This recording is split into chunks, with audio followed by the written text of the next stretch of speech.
വനവുമായി ബന്ധപ്പെട്ട കേന്ദ്ര നിയമത്തിലും കേരളത്തിലെ നിയമത്തിലും ജനങ്ങളെ വിശ്വാസത്തിലെടുത്ത് മാറ്റം വരുത്തേണ്ടതുണ്ടെന്ന് വനം മന്ത്രി എ കെ ശശീന്ദ്രൻ. ജനങ്ങളുടെ ആശങ്ക പരിഗണിച്ചാണ് വന നിയമ ഭേദഗതി പിൻവലിച്ചത്. അരാഷ്ട്രീയ സംഘടനകൾ വനത്തിൽ പ്രശ്നങ്ങൾ ഉണ്ടാക്കുന്നുവെന്നും എ കെ ശശീന്ദ്രൻ പറഞ്ഞു. വന്യജീവി ആക്രമണം വർദ്ധിച്ചിട്ടും സർക്കാർ നടപടി സ്വീകരിക്കുന്നില്ലെന്ന് പ്രതിപക്ഷം നിയമസഭയിൽ കുറ്റപ്പെടുത്തി. നിലമ്പൂരിൽ ആദിവാസി സ്ത്രീയെ കാട്ടാന കൊന്നത് സഭ നിർത്തിവെച്ച് ചർച്ച ചെയ്യണമെന്നായിരുന്നു അടിയന്തര പ്രമേയ നോട്ടീസിലൂടെ പ്രതിപക്ഷം ആവശ്യപ്പെട്ടത്.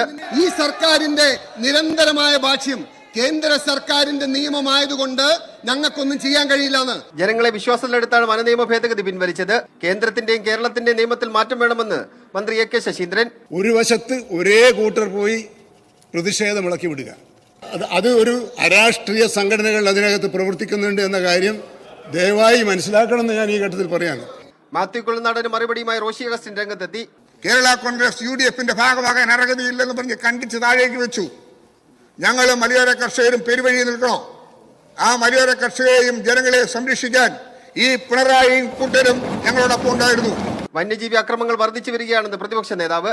മലയോര ജനത സങ്കടത്തിലാണ് ഈ വിഷയം ഗൗരവത്തോടുകൂടി കൊണ്ടുവന്നത്. അടിയന്തര പ്രമേയത്തിന് അവതരണാനുമതി നിഷേധിച്ചതോടെ പ്രതിപക്ഷം സഭ വിട്ടിറങ്ങി. മീഡിയ 1 തിരുവനന്തപുരം.